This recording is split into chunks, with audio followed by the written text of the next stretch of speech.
അതിന് പിന്നിൽ പ്രവർത്തിച്ച പാകിസ്ഥാനോട് ഒരു മയവും കൂടാതെ തിരിച്ചടിക്കണം എന്നുള്ള കാര്യത്തിലും തർക്കമില്ല.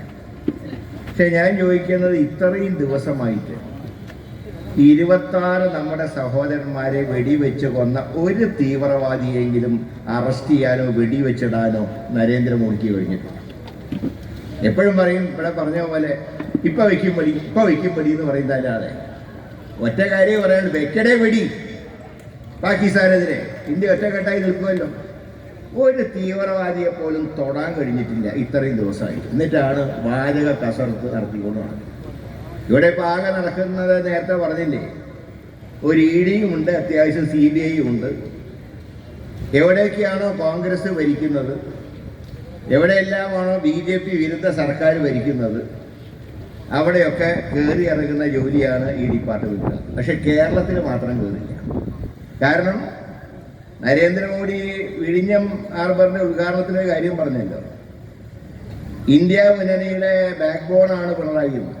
അദ്ദേഹത്തിന് അറിയാഞ്ഞിട്ടൊന്നുമില്ല. ഇന്ത്യ മുന്നണിക്ക് പാര വയ്ക്കുന്ന ആളാണ് പിണറായി വിജയൻ എന്ന് എല്ലാവരെക്കാളും നന്നായിട്ട് നരേന്ദ്രമോദിക്ക് അറിയാം. പക്ഷെ അതുകൊണ്ടാണ് കയറേണ്ട സ്ഥലത്ത് മാത്രം ED കയറുന്നില്ല, കയറാൻ പാടില്ലാത്ത സ്ഥലത്തൊക്കെ ED കയറുന്നു. അതാണ് ഇന്ന് ഇന്ത്യയിലത്തെ ഒരു അവസ്ഥ എന്ന് പറയുന്നത്. ഇതിനെല്ലാം പുറമെ ഏതെങ്കിലും ഒരു സമ്മേളനം, സർക്കാർ പരിപാടിയോ ഇതേതെങ്കിലും ഉദ്ഘാടനം ചെയ്യാൻ മോഡിയെ വിളിച്ചാൽ പ്രോട്ടോകോൾ ഒറ്റ കാര്യത്തിലേ ഉള്ളൂ. ലോക്കൽ MLAയോ ലോക്കൽ MPയോ കോൺഗ്രസ്സുകാരാണെങ്കിൽ അവരെ പ്രസംഗിക്കാൻ പാടില്ല. 2, BJPയുടെ സംസ്ഥാന പ്രസിഡന്റ് ആരാണോ അത് പഞ്ചായത്ത് മെമ്പർ അല്ലെങ്കിൽ പോലും സ്റ്റേജിൽ ഈക്വൽ സ്റ്റാറ്റസിൽ കൊടുക്കണം. ഞാൻ ചോദിക്കുന്നത് ബഹുമാനപ്പെട്ട ഇരട്ട ചങ്കനോടാണ്. നിങ്ങൾക്കൊരു സിംഗിൾ ചങ്കെങ്കിലും ഉണ്ടായിരുന്നില്ല. ഒരു പഞ്ചായത്ത് അംഗം പോലും അല്ലാത്ത ഒരാളെ സ്റ്റേജിൽ കയറ്റില്ല എന്ന് പറയാനുള്ള നട്ടല് ഈ പിണറായി വിജയനുണ്ടായി. നട്ടല് കാണിച്ചാൽ കുഴപ്പമേ ഉള്ളൂ, സ്വന്തം കുടുംബക്കാരകത്തേക്ക് പോകും. അതാണ് ഇവിടുത്തെ അവസ്ഥ. പിന്നെ പിണറായിക്ക് ഇപ്പോൾ ഒറ്റ പണിയുണ്ട്. ഏതെല്ലാം നേട്ടങ്ങൾ UDF കൊണ്ടുവന്നിട്ടുണ്ടോ അതിൻ്റെയൊക്കെ സമാപനത്തിൽ വന്ന് ഉദ്ഘാടനം ചെയ്യുക. കൊച്ചി മെട്രോ ആരാ കൊണ്ടുവന്നത്? റെയിൽ പണിത് ഉമ്മൻചാണ്ടി, ബോഗി വാങ്ങിയത് ഉമ്മൻചാണ്ടി, ആ പാളത്തിലൂടെ ട്രെയിൻ ഓടിച്ചതും പരീക്ഷണ ഓട്ടം നടത്തിയത് ഉമ്മൻചാണ്ടി, തലേന്ന് 2 കോട്ട് പെയിന്റ് അടിച്ച് ഉദ്ഘാടനം ചെയ്യാൻ വന്നത് പിണറായി വിജയൻ. ഇതിനിടെ വിഴിഞ്ഞം തുറമുഖം K. കരുണാകരൻ്റെ ഭാവനയിലുണ്ടായ ഒരു സംവിധാനം ഉമ്മൻചാണ്ടി പ്രായോഗികമാക്കി. തറക്കല്ലിട്ട് അന്ന് തന്നെ വർക്ക് തുടങ്ങി. വെറും തറക്കല്ല് മഴയും വെയിലും കൊണ്ടൊന്നും കിടന്നിട്ടില്ല, അന്ന് വർക്ക് തുടങ്ങി. ഞാൻ പറയുന്നത് 2016 ഇവിടെ ഭരണ തുടർച്ച ഉണ്ടായിരുന്നുവെങ്കിൽ ഇത് 2020 ഈ ഘട്ടം പൂർത്തിയായി കഴിഞ്ഞാൽ ഇതൊന്നും ചെയ്യാനുള്ള ഒരു കഴിവുമില്ല.